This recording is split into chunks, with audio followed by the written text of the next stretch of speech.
Hello, this is Paul Xiao, and I will show you how to install and set up MinecraftEdu on an Apple computer.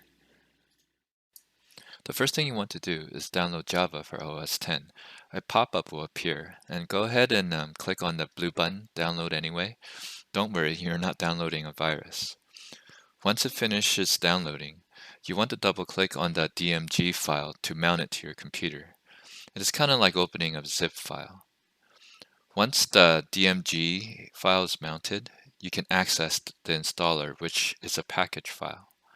Go ahead and follow the prompts and agree to the license agreement. Then you want to enter the password for your computer. This will allow the packager to install Java on your Mac. Once it finishes, you will now have Java installed on the computer. Java is what Minecraft runs on. That is why you need to install it first. Now you can install MinecraftEdu. Once again, you want to go ahead and click on Download Anyway. This is a larger file than the previous one, so it will take longer. So depending on your internet speed, it might take longer than what mine will take. Once it's finished, you can go ahead and double click on the file. Now this is going to be a common issue for a lot of people on an Apple computer. It's going to create an error. The error says that it cannot be opened because it's from an unidentified developer. So what we need to do is to go to settings of the computer or preferences and allow this file to be installed.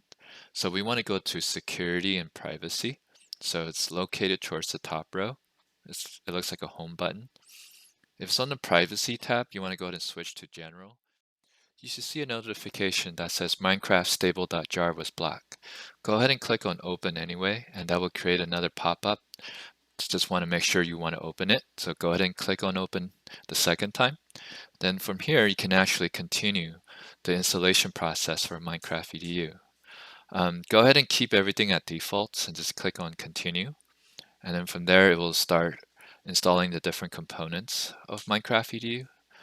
And once that finishes, you want to go ahead and click on Close Installer and Open Launcher. Next, you want to download the mods. Go ahead and click on the Mods button and then the Open Mods folder. That will show you where the mods will need to be saved. Go ahead and download Bibliocraft first. What that does is it's add books to the game. Once that's downloaded, go ahead and select Custom NPCs.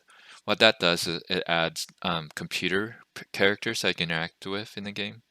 And we already have ComputerCraftEdu, so we don't need to install that mod. Once they finish download, you want to click on the magnifying glass. What that does is it opens up the location where the files are downloaded. Go ahead and copy those files by right-clicking and selecting Copy from the pop-up menu. Then locate the window where the mods are and then paste them in there. Go ahead and close out all the other windows that is on the desktop at the moment. And then you can refresh your list of mods by clicking on Server Mods and then clicking the Client Mods again. To launch MinecraftEdu, you click the button with the blue icon and then click on Launch from the pop-up on the right.